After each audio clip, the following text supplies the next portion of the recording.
লগ্ন থেকে যদি আমরা হিসেব করি, তাহলে যে ভাবটা নবম ঘর হচ্ছে, সেই নবম ঘর থেকে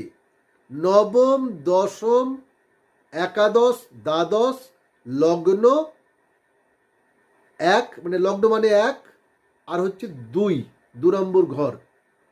এই ভাবগুলো, মানে আমি আবারও বলছি, নবমতম ভাব থেকে পরপর গিয়ে যে দ্বিতীয় ভাব আমরা পাচ্ছি, এই ভাবগুলিতে যে সমস্ত গ্রহ বসে আছে, সেটা শুভ হোক বা অশুভ যাই হোক,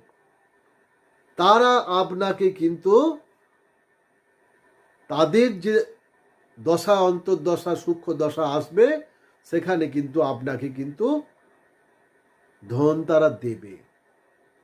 তাদের মতো করে তারা কিন্তু আপনাকে ধন দেবেই।